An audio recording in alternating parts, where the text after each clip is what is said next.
Welcome to Mad Money. Welcome to Cramerica. My friends, I'm just trying to make a little bit of money here. My job is not just to entertain, but to explain how days like today can happen. So call me at 1-800-743-CNBC or tweet me at Jim Cramer. Maybe the war with Iran doesn't matter to the market as long as there's no real impact on our pocketbooks. Maybe the Middle East just isn't as important as it used to be, economically speaking, now that we're a net exporter of fossil fuels. Or maybe stocks did fine today because there's optimism for a quick definitive win and we can go back to normal investing. You know what? I think it's a bit of all three, which is how we got a much better day than anyone could have expected, with the Dow dipping 73 points, S&P inching up 0.04%, but the Nasdaq ending up 0.36%. Holy cow. Let's consider the setup. Last night, the S&P futures opened weak, trading down a little more than 1%. It looked like setting up for, I don't know, a not great day. Instantly, we read, though, that the front right side of the New York Times, the Dow Jones Industrial Average was looking down 500. All right, that always sounds frightening, doesn't it? But let's face it, down 500 at Dow 4,900 is very different from down 500 at Dow 49,000, where we are right now. It was a minor decline, all things considered. Still, as the night wore on, the S&P futures kept sinking to the point where they were down 2% at 3:30 a.m., which seems like the beginning of a truly nasty decline, doesn't it? Sell. But by 6 a.m., they were only down 1%, back to where they were at 6 p.m. And when the market opened, we held right at that point. You know, we never breached it. The market simply didn't mind, and buyers were emboldened to do some buying because we didn't go lower than the opening price. Sellers then pulled their offers. Next thing you know, we rebounded substantially from those lows, with the Nasdaq really shining, and the Nasdaq been a big problem in the month of February. It's really worth asking why this happened, especially because many people were bracing themselves for the first really awful day of 2026. First, again, while we have a great rearview mirror of the oil market of the past, the Middle East simply doesn't matter to the markets as much as it used to. Back in the day, we didn't produce enough oil, so we had to worry about being cut off by the key producers in the region. If Iran had blocked the Strait of Hormuz 20 or 30 years ago, it would have been a huge deal for us, perhaps an instant prelude to a recession. Now, though, we produce so much oil domestically that there's really nothing they can do to cut us off. It's all changed. That's huge, and I think not well understood. When West Texas crude opened up nearly $8 this morning, the price couldn't hold. Same with the gigantic gap-ups in Exxon and Chevron and the others. Without a panic, those prices were doomed to pull back, taking the stocks with them, and that's exactly what happened. This is not the 80s or 70s where we had to be careful about being these hostile regimes in the Middle East. It's 2026. These days, we can bomb Iran, take out their leadership, and Wall Street doesn't care, at least so far. On top of that, we know that when Qatar, an American ally that produces 20% of the world's liquefied natural gas, went offline after drones struck the facilities, prices around the world spiked double digits. But in our country, natural gas kind of traded unchanged. Why? Again, because we have more nat gas than we know what to do with. We're not importing liquefied natural gas from Qatar. We're exporting with them. We're competing everywhere around the globe with them. And I think we have a lower cost price. Of course, high global energy prices will ultimately impact us, too. The world price matters. Interest rates also moved up dramatically, something that suggests oil could stay high. Gasoline's going up. But there's a palpable sense of relief that the war seems to be going well. When you wipe out the supreme leader and many of his lieutenants, it's hard to believe that the war will last all that long. Although maybe we've been too effective, because who are we even supposed to negotiate with at this point? So far, we're not doing a ground invasion. It almost seems like we were trying to remove the leadership and dismantle as much of Iran's military infrastructure as possible without putting too many of our troops at risk. As long as there's no repeat of Iraq or Afghanistan, most Americans don't believe that a short-term war less than 5 weeks can truly impact us. Bond prices have been going higher and rates going lower in anticipation of a war. So maybe all that happened was a natural reversal today when we realized that Iranian defenses are almost non-existent. That's right. Interest rates went up today. All we did was reverse the flight to quality, though, that we saw last week. So rates going back higher really didn't send us off the bullish track. Oh, and you didn't hear it much on the news, but let's face this. Some Americans who own stock or could own stock believe that we are getting our way with the world, that we are ascendant because of this president. I know some of you may think this is crazy, but others see the United States projecting power as bullish in and of itself. If we get a quick win, that may be a good reason for many people to think I got to buy a piece of America. Now, does it make sense, all of this? To me, this moment feels a bit like the first Gulf War. I know you got to really go back in time where there was a lot of negativity in the lead-up. But once the United States got involved, we saw that much of the vaunted Iraqi Republican Guard was a paper tiger. So the price of oil collapsed instantly, and the stock market roared. Buy, buy, buy! Now, it's true that we didn't have a wave of negativity going to the conflict with Iran. But oil had been creeping up last week in fear of war. And when the leadership of Iran got taken out, it did feel like a replay of 1991 with the Gulf and Iraq. Maybe much better because far fewer service people are in harm's way. If you were to ask me if the market was too bullish today, I'd say it certainly feels like we've forgotten a lot of the problems that dogged us last week, but the problems are still there. We didn't seem to care at all about the pain in the software group, even as last week we thought these stocks were finished, brought down by AI platforms that can write cheaper code than humans, and they do it in abundance. We didn't seem to worry about the big declines in the private equity firms like KKR, Blackstone, and Apollo, all of which stocks went higher. We weren't about fretting about Blue Owl, a private credit firm that last week looked to be the epicenter of a mini meltdown. The stock actually rallied 13 cents. Hey, at least it didn't go down. The problems of private equity spread to the big banks last Friday, but both were much more tame today. Oh, and the supposedly disappointing tech companies from last week, led by NVIDIA. We saw press reports this week that NVIDIA is about to announce a new chip that can compete with pesky offerings from competitors. Several companies, including long-standing NVIDIA customers, have been bragging about how they make a particular kind of AI semiconductor, ones that for inference. And NVIDIA, well, it looks like they may have something against that could be better, and that's why its stock rallied nearly 3%. When the stock of the largest company on earth goes higher, it changes the coloration of the entire market. Yes, it's that important to the averagers and to the psyche of the average investor. Still, we're in a fluid situation. Could we wake up tomorrow with the futures down 2% because something happened in the Strait of Hormuz that actually produces higher oil prices, even if they are short-term? Maybe we learn something that makes us think that the fight will drag on longer than we think, right now at least, that maybe we have to be more deeply involved. These could change the market's mood. But the bottom line, right now, what matters is that our country's own resources are much more bountiful than they used to be any time in the last 50 years or longer. So even when the Middle East is a big political story, it's not necessarily a big economic story. Take away the importance of oil, and the politics of Iran just don't seem to matter much to the average investor. They were thankful, though, for the decline to get in at much better prices. Buy, buy, buy. Let's go to Dustin in Colorado, please. Dustin. Booyah, Jimbo. How you doing today, sir? I am doing well, Dustin. How about you? I'm doing fantastic. It's great to talk to you again. I'm just coming off an amazing vacation, and the entire time I've gone throughout this vacation, I've been looking for these all over the country. It's my new obsession, and I want to ask you about this. I know your favorite drink is the Annihilator, but I'm obsessed with the sugar-free option they have on the Caramelizer. That stock's going up 29% year over year. What are your thoughts on Dutch Bros right now? All right, now this is really important. Dutch Bros has taken a hit, but I saw no substantive reason for the hit. None whatsoever. And I think Christine Barone is doing a fantastic job, and the stock is ultimately a buy, buy, buy. Let's go to Jim in North Carolina. Jim. Hi, Jim. I'm hoping to get your thoughts on the prospects for Netflix now that they've withdrawn their bid for Warner Brothers. Okay, I think it's very simple. Netflix stock was not up to enough. It's moved 10, but you know what? This stock was up dramatically higher before that bid, and when they walked away, I thought it was a terrific thing for their balance sheet. I'm glad they didn't pay up, and I would be a buyer of Netflix right here. Shelley in West Virginia. Shelley. Hey, Jim. We love you here in West Virginia. Oh, thank you, Shelley. Thank you very much. I have two questions for you. Okay. First, what are your thoughts concerning Microsoft's CapEx spending on AI infrastructure?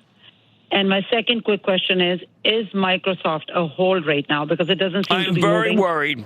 I'm very worried about Microsoft, Shelley. Very worried. My trust owns it.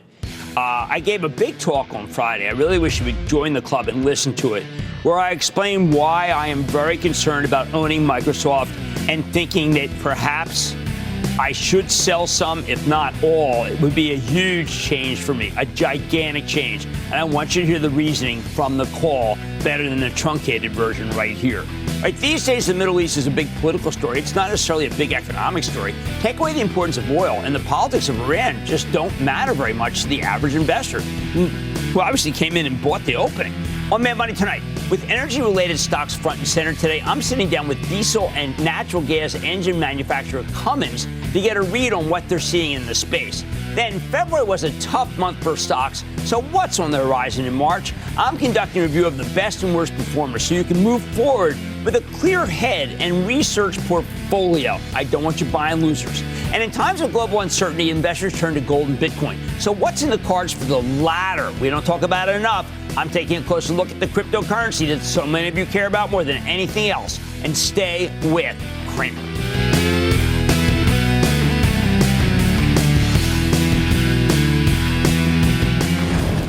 Don't miss a second of Mad Money. Follow @Jim Cramer on X. Have a question? Tweet Cramer. #MadMentions. Send Jim an email to madmoney@cnbc.com or give us a call at 1-800-743-CNBC. Miss something? Head to madmoney.cnbc.com.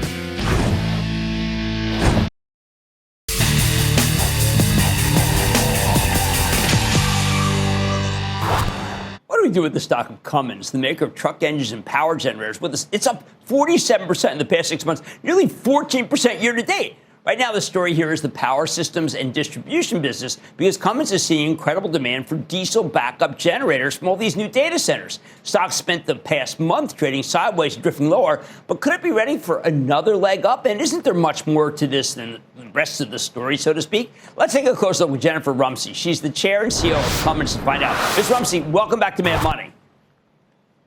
Thanks, Jim. Great to be with you today. Thank you. Now, Jennifer, before we get to the data center, I think it's very important to point out that you are the premier truck engine company, I think, in the world, and that is the most important business, and you are predicting good things for the second half of the year.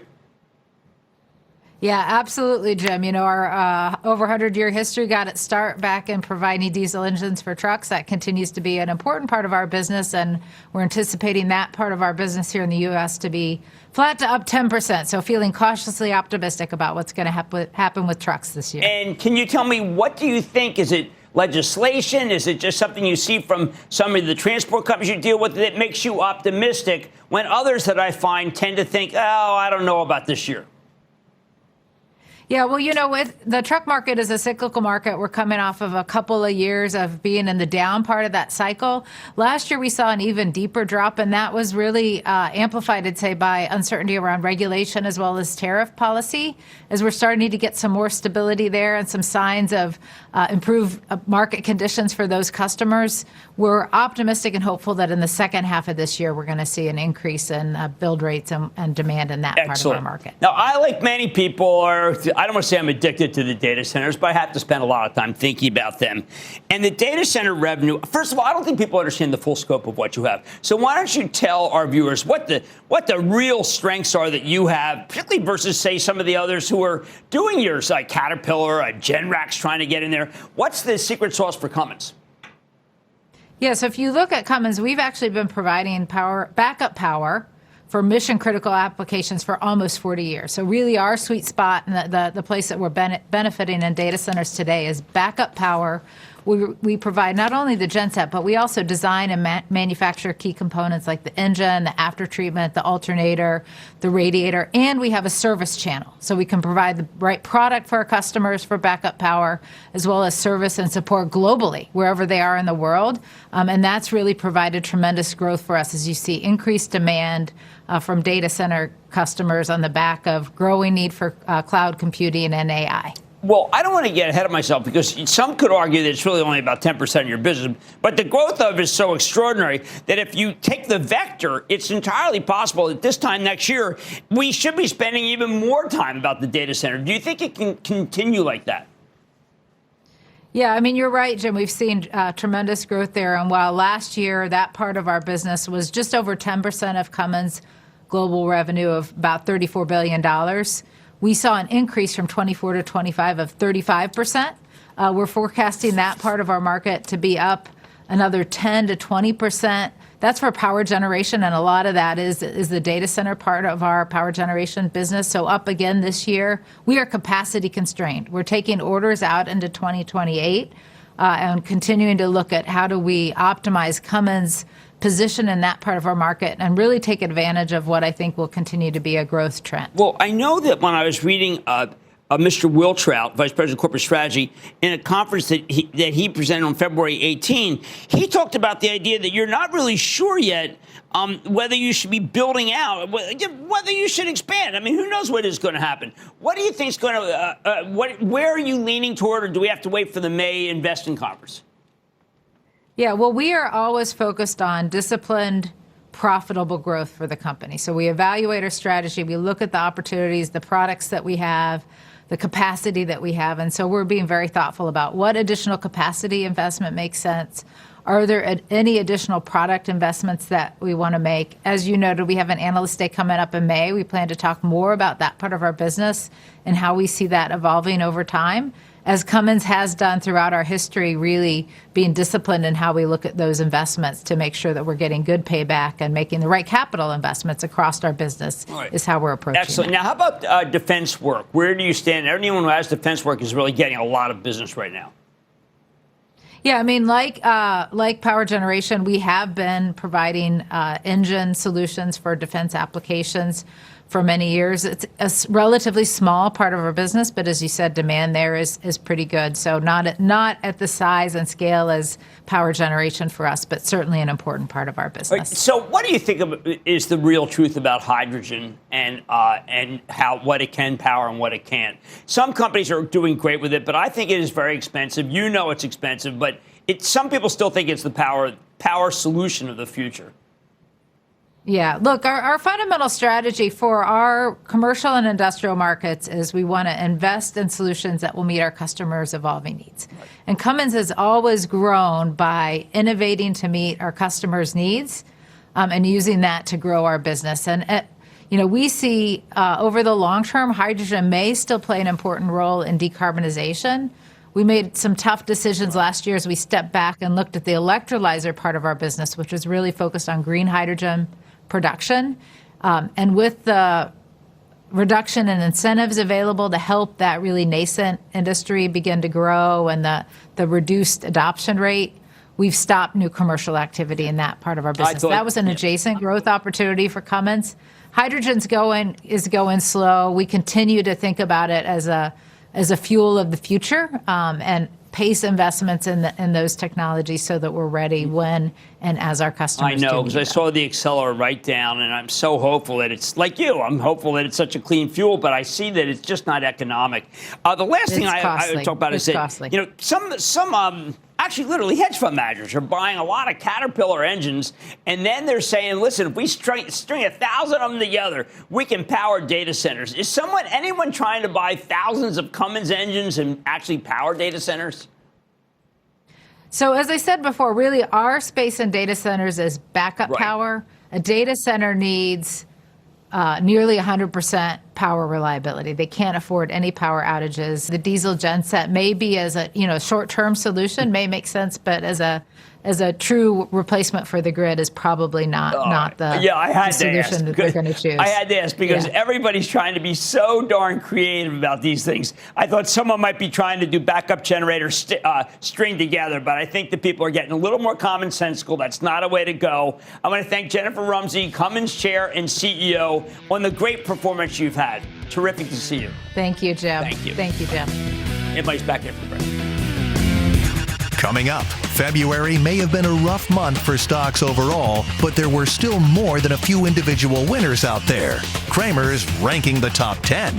Next.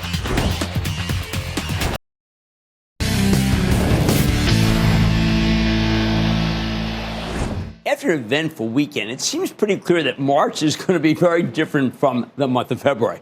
But before we can focus on the new world where we're exchanging rockets with Iran, I want to go over where we were coming from, because February was a rough month for the market. While the Dow Jones Industrial Average rallied slightly, up 0.2%, the S&P dropped 0.9%, and the Nasdaq plunged 3.4%. Now, the averages don't always tell the whole story, though. That's why tonight I want to paint you a picture using the 10 best and worst performers in the S&P from last month. February's best performer, a name that you might have heard from her when we went over it a couple times last year, Texas Pacific Land Corporation. It's up 50.5%. Now, this is a company that owns a ton of land in Texas and leases that land to energy producers while also selling them water for hydraulic fracturing or fracking. So when the price of crude rises rapidly, like it's been doing, going from the mid-50s at the end of last year to $67 on Friday, before spiking, of course, to $72 today, that's very good news for Texas Pacific. All of this was in anticipation of some kind of conflict with Iran. And now that the Iranians have reportedly shut down the Strait of Hormuz and keep shooting rockets at the oil-rich Gulf monarchies, anything connected to oil could keep winning. Of course, if peace breaks out, crude's going to come right back down. At the same time, Texas Pacific has also floated the idea of building data centers on top of the land it owns, although I think it would take a pretty long time for that story to play out, assuming it ever happens. It does have a certain synergy, though, when you consider that data center engines can be powered by natural gas or diesel, at least for backup. February's second best performer in February is one of the ones that I am most excited about, and that is Corning. It's a stock we own for the Travel Trust. It was up 45.7% last year. Now, this company's a glass specialist that's been printing money as it makes fiber optic equipment for the AI data center build-out. And that's how the stock could quadruple in less than a year. Now, I had my aha moment with Corning after visiting the company's Harrisburg, Kentucky glass plant last September. That trip was mainly about their business supplying glass for the iPhone, but I left Kentucky feeling more excited about the fiber optic opportunity than anything else and quickly built a sizable position in this one for the Travel Trust. Since then, it's been less than 5 months, and the trust has a 96% gain in the situation. Corning's gradual ascent turned into a fierce rally in late January when the company announced a $6 billion deal to supply fiber for Meta Platforms data centers. And then the next day, it reported a great set of numbers and even better guidance for the current quarter. The stock hasn't looked back since. I think the big lesson from Corning is that companies supplying components or services for the data center continue to be some of the best stocks in the entire market, even after they've moved a great deal. Now, we got a bunch of other examples, just looking at the top 10 performers, the S&P 500 last month. In fourth place, there's this Keysight Technologies. A lot of people buzzing about Keysight. It was up more than 42%. Now, these guys offer electronic design automation software, along with test and measurement hardware that customers use to optimize networks and accelerate product design. Keysight's found a big business with AI data centers, helping them run as efficiently as possible. Last month, the company reported a blowout quarter with great guidance. In fifth place, we've got Ciena, up 38.5% last month. Now, this is an old-school networking play that's seen its growth accelerate dramatically thanks to demand for fiber optic equipment from the data center. On top of that, last month, Ciena benefited from the news that they'd be returning to the S&P 500 after 17 years. They're taking the spot, by the way, of Dayforce going private. In sixth place was one we talk about a lot. It's Generac, up 34% in February.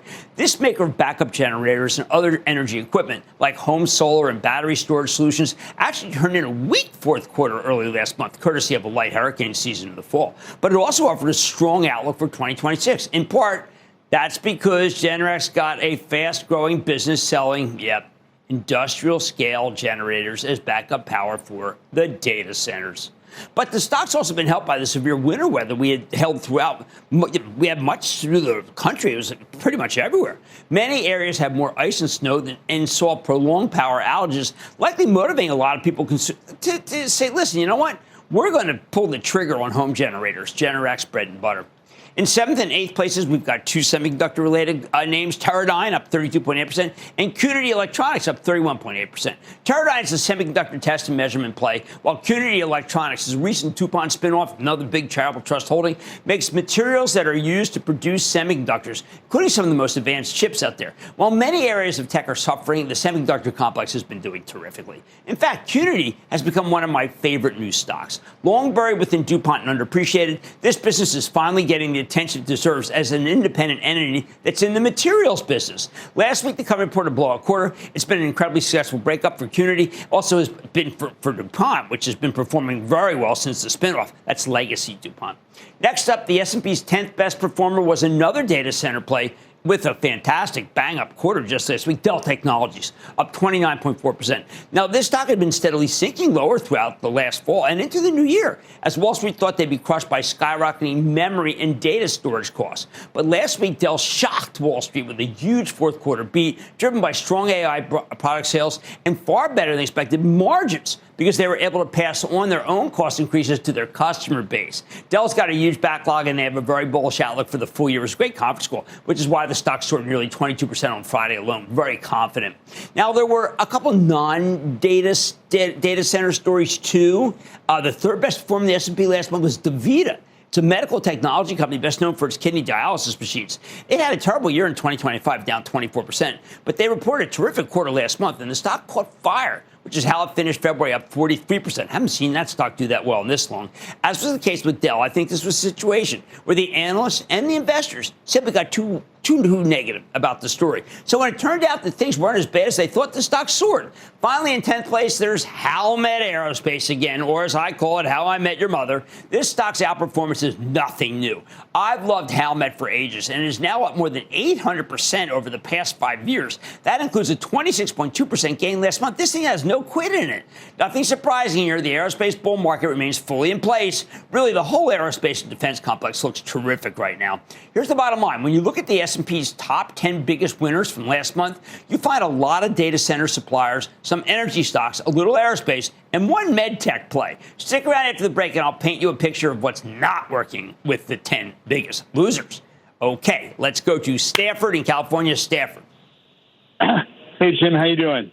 I'm doing well, Stafford. How about you? I'm okay, thanks.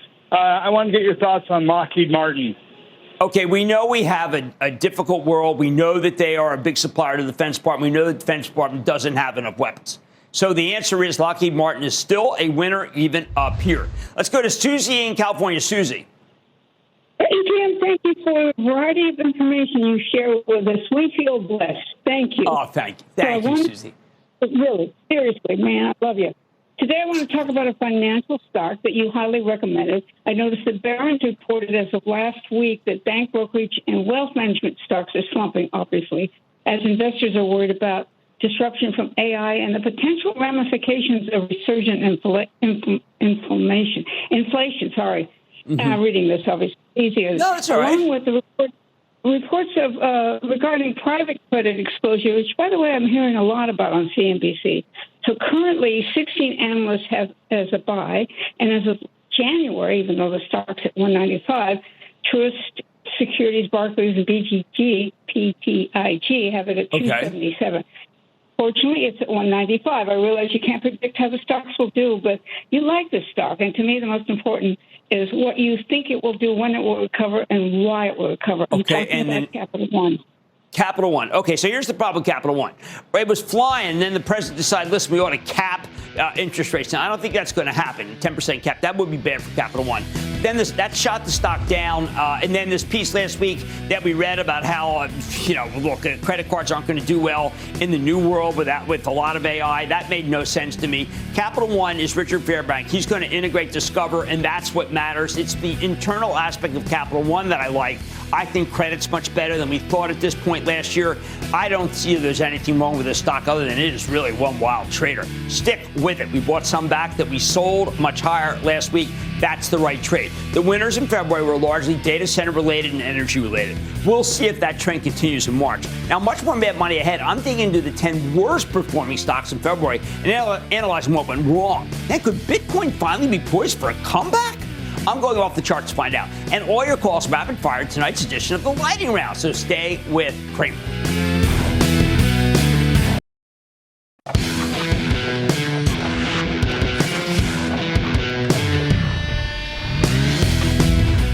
Before the break, I went over the best performing stocks S&P 500 last month, but February was a pretty bad month for stocks overall. So let's talk about the 10 biggest losers.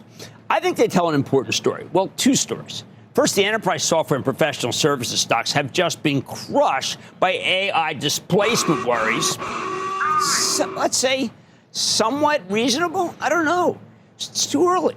Second, the private credit space seems to be under severe pressure, in large part because these firms were way too keen on lending money to software companies. But at this point, private credit has metastasized into its own separate problem, and that I am more concerned about. With that in mind, let's talk losers. The S&P's worst performer for February was EPAM Systems, down 32.4%. Now, this one's right in the AI blast radius because it's an outsourced software developer. Companies come to EPAM to help them build software that they can't or don't want to create in-house. Unfortunately, these generative AI platforms can do more or less the same job for a lot less money. Beyond being wrong thematically, things got worse for EPAM, specifically when the company reported mid-February. The actual quarterly results were pretty good, but management gave us light sales guidance for both the current quarter and the full year. The forecast seemed to confirm the market's broader fears about AI displacement, sending the stock down 70% in a single session. And it never recovered. So that's an example of a company that I am very concerned about. The second biggest loser in February was another victim of AI that I am very concerned about. It's called CoStar Group. And that was down 27.4%. CoStar offers online marketplace services, data, and analytics for the commercial real estate market. It's sort of like a Zillow for commercial properties. Their stuff is proprietary, but maybe it becomes a lot less valuable when AI can easily write code to gather the same data. That seems reasonable to me. A real fear. Just like EPAM, CoStar reported a strong fourth quarter report in February, but paired that with a disappointing forecast. So many of these stocks have been crushed by AI worries, and the ones that got hit hardest are like CoStar, where these worries have actually started to hit the numbers instead of just being a possibility down the road. Rather than going in descending order, do you mind if I cover all of the AI victims at once? Another professional services firm, Gartner, was the fourth worst S&P 500 stock in February. It was down an astounding 25%. This has been a steady Eddie stock. Gartner's an IT consulting. Customers come to Gartner for help on figuring out what technology they need and how to set it up. But in a world where AI platforms are ubiquitous, Wall Street figures their specific expertise is less valuable. Shrinkage of the multiple. Just like EPAM and CoStar, Gartner didn't help its case when it reported a good quarter early last month, but once again, it offered a light full-year forecast. And that is what's really getting people worried. The fifth worst performer in February was Workday, an old favorite, but not anymore. It was down 23.8%. This one's an actual enterprise software company focused on platforms for human resources and finance. Workday was dragged down along with broader enterprise software cohort in January. Then it got hit again February 9th when we learned that CEO Carl Eschenbach would be stepping down. He's going to be replaced by predecessor co-founder Neil Bushman, whom I know well and I think is terrific. But it doesn't happen. You don't make that change when things are going real well. But don't forget, Bushman's a steady hand. Last week, Workday reported, and though its results were fine, the company also lowered its full-year sales growth forecast. They only issued that previous forecast 3 months ago. After initially falling further in response to the quarter, though, the stock found its footing and was able to rebound. Do you know it's now up almost 14% from its intraday low last Wednesday? So you have to ask, is this a real bottom? Look, Workday is now selling at an astoundingly low 13 times this year's earnings estimate, like some dusty old cyclical. You could argue that makes it too cheap to ignore. But the enterprise software stocks are so hated that I'm not sure Wall Street will care. I think it's probably too soon to start bottom fishing. Maybe it retests the old low. The price-earnings multiple continues to shrink. How about the other group of big losers this month? Oh, boy, the private equity firms with lots of private credit exposure. Ares Management was the third worst performer in the S&P 500 for February, down 25.2%. KKR was the seventh worst, down 23.3%. And Apollo Global was the 10th worst. It was down 22.3%. Now, these three private equity firms, all of which have a great reputation, reported very different results last month. Ares had a sizable earnings miss. KKR had a small miss. Apollo posted a nice beat. But their stocks traded in lockstep. It's like they were all the same because Wall Street's convinced that they have too much exposure, mostly to software stocks, even though they actually really don't. When all is said and done, I think these concerns might prove to be overblown. All three of these stocks were up big today. It was kind of like February is over. Let's start buying them. I also don't feel like trying to be a hero, though, when the private equity space is so hated. Then there are the rest of the losers, and some are intriguing. Robinhood Markets, sixth worst performer in the S&P last month, down 24%, nearly 24%, largely because it reported a miserable quarter in mid-February, and that was thanks to soft options and crypto trading. Stock fell 17% over the following two sessions. It's only partially recovered. Now, long-term, I'm a believer in Robinhood. I think they've made themselves the preferred trading destination for young people, which means they own the future. But in the present, Robinhood's become totally hostage to crypto and options trading. Don't believe it's hostage to equities and 401ks. They've made a big push into predictions market, too, and I'm not thrilled about the idea of Robinhood users having to decide whether to put $10 into NVIDIA or the Seahawks in the Super Bowl. If you want to bet on a tech-focused financial that appeals to young people, I prefer SoFi. But that said, I am turning very bullish on crypto, as you're going to hear that later in the show. And Robinhood stock did rally almost $3 today, I think, because of a turn in crypto. It may be bottoming. Others see it besides me. Next up, the eighth worst performer in the S&P last month was Fox. Now, this is an anomaly. It's down 22.6%. Odd. Fox has been the best performing traditional media company for a while now, and it reported a stellar quarter in early February. Just a colossal earnings beat. But the stock sold off in response, and it's been sinking lower ever since. I think the sellers might be worried about new competition as Paramount won the bidding war for Warner Brothers Discovery. Whatever the reason, Fox now trades at just 12 times this year's earnings estimates, and I think that's pretty cheap, too cheap. Finally, the ninth worst performing stock of the S&P 500 was IQVIA, down 22.3%. Now, this is a CRO, contract research organization. Pharmaceutical companies hire these guys to run their clinical trials. Oh, what a great business. The CROs were all caught up in the AI displacement trade, unfairly, in my opinion. I just don't see that happening at all. When IQVIA reported in early February, though, the company reported a solid beat, but also gave a weaker than expected full-year forecast. Now, I know it doesn't help that RFK Jr.'s FDA is taking a skeptical approach toward new drugs, particularly orphan drugs, by the way. Overall, with expectations now reset, I am tempted to say that you're probably getting a nice buying opportunity here. But this is another company where any potential buyers will be swimming upstream. I like the business very much. I just don't know whether this is the right stock to play it. Here's the bottom line. When you look at the last month's biggest losers, you see a lot of worries about AI displacement, something we talk about a lot, something that's even spread to the private credit space, simply because many of these firms have a ton of exposure to the enterprise software cohort that we're also worried about.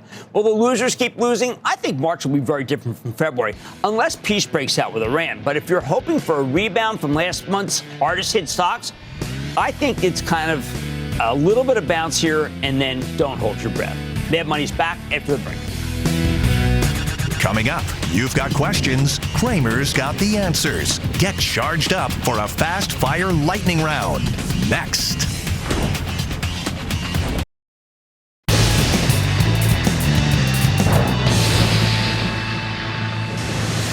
It is time. It's time for the lightning round. Chris Smith, rapper, calls the same as October. Buy, sell, search, just better know the core stock credit. So much step first, whoever the plan is down. And then the lightning round is over. Are you ready, Steve? That's on the lightning round. Let's start with Steve in Missouri. Steve. Jim, I love the club. Thank you very much. I really appreciate it. People who sign up, you know what? Hey, signed. Let's go, let's go, let's go. Hey, one of the big banks you like fell almost 10% on Friday, and that was before the strike on Iran. It tried to come back a little bit today. What do you recommend on Goldman Sachs? Do you know Jeff Marks and I were both marveling about how ridiculous the stock was down? It's 15 times earnings. My friend Lloyd Blankfein, in a very good book, Streetwise, talks about exactly why the company's valued as it is. I think it's way too cheap. Okay, let's go to Harrison in Maryland. Harrison. Jimmy Chill, what's going on? I don't know, Harrison. You tell me. What's happening? All right, so, Jim, I got a big winner. Started in the mid-20s, and now it's in the mid to high 50s. It dipped a bit today, but they just delivered double-digit adjusted EBITDA growth despite significant tariff costs that could ease. After this big run, should I still be holding or even adding here on Vita Coco? You know, I like that stock. I liked it when it came public. But I think if you have a nice position, let's hold on to it because it is so close to its 52-week high. But it is a winner.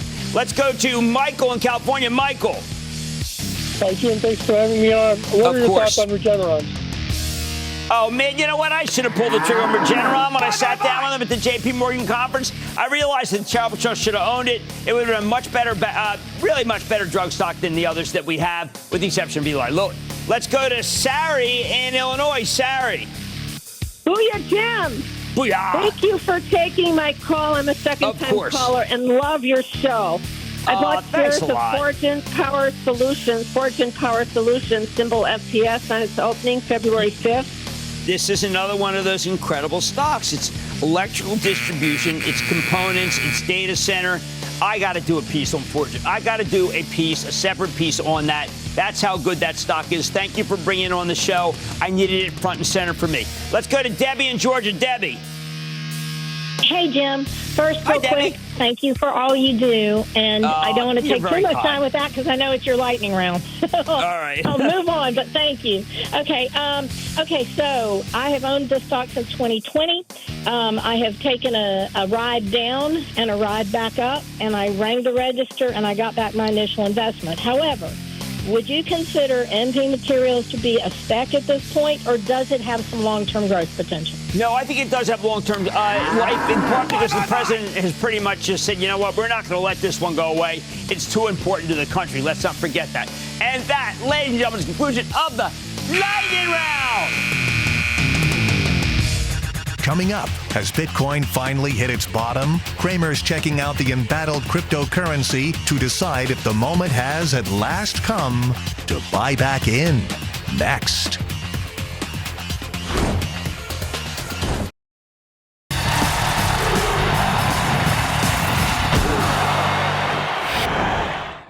Sometimes you notice these oddities that can change your entire view on an asset class, like Bitcoin. When we walked into the office this morning, we all marveled that Bitcoin, which had been in free fall until recently, seems to have found some sort of bottom. If you think about 6 months ago, Bitcoin was still waging a serious fight higher. It seemed to be fulfilling its role as a storehold of value. It had nearly doubled over the previous 12 months. Then last September, something changed. Larry Williams, an old friend of the show and one of the great market historians, said beware of Bitcoin because of a major top that was developing. Sure enough, we came to October and Bitcoin peaked at $126,000 before plunging to the low 60,000s last month. What a call Larry made.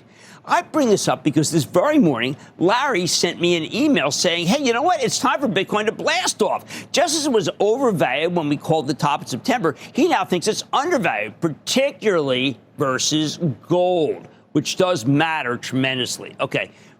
Larry's always looking for patterns, cycles that seem to repeat themselves over and over again. And when you look at the weekly chart of the Grayscale BTF, Bitcoin Trust ETF, that's just kind of a mouthful here, which is a proxy for Bitcoin because it has the longest history. The cycle predicts it as an 85% bias to rally from now until June. I like that. This is the same tool that Larry used to call the top in September. Why might Bitcoin be poised to rally here? Now we got to take a look at another chart. This is a chart, a weekly chart of the Bitcoin futures with a couple of key tools at the bottom. The yellow line shows how Bitcoin's trading relative to gold. It got very overvalued last summer, and now it's pretty darn undervalued. Now, I typically don't talk much about Bitcoin in this show, even though I've been a big believer in it for some time. For a while, I thought it could serve as a digital gold, a storehold of value in a world where I expect our currency to be debased over time. But after the last couple of years, it's obvious that Bitcoin doesn't play that role. Gold is a much better insurance policy, even if the rally in the precious metal has gotten out of hand. So if it's not inflation insurance, what role does Bitcoin play in your portfolio? When you look at the linkages, Bitcoin has a rather close relationship to only one thing, the animal spirits of risk. That's right. Bitcoin works, so to speak, when the crowd seems undisciplined and willing to buy the most fanciful equities, the ones that were part of the year of magical investing, the very same stocks that peaked last October, right when Bitcoin did. So here's my thinking. I go back to what Ammar El-Jundi, he's the CEO of Agnico Eagle Mines, said on our show not that long ago. He said he thought that the run in gold was fueled by younger people who were abandoning Bitcoin because gold was rapidly rising. They wanted to be on the hot one. He said that Bitcoin had stopped working for them. They abandoned ship. That may be true, but I sense that the disparity between gold and Bitcoin has finally gotten too great. Today's rally is the real deal. I'm with Larry Williams. The sellers look exhausted. The bottom fishers are back, and the bounce could last. For those of you who are inclined to bet on crypto, I think that it's time to do some buying. I like to say there's always a bull market somewhere. I promise I'll find it just for you right here on Mad Money. I'm Jim Cramer. See you tomorrow. All opinions expressed by Jim Cramer on this podcast are solely Cramer's opinions and do not reflect the opinions of CNBC or its parent company or affiliates and may have been previously disseminated by Cramer on television, radio, internet, or another medium. You should not treat any opinion expressed by Cramer as a specific inducement to make a particular investment or follow a particular strategy, but only as an expression of his opinion. Cramer's opinions are based upon information he considers reliable, but neither CNBC nor its affiliates and or subsidiaries warrant its completeness or accuracy, and it should not be relied upon as such. To view the full Mad Money disclaimer, please visit cnbc.com/Mad Money disclaimer.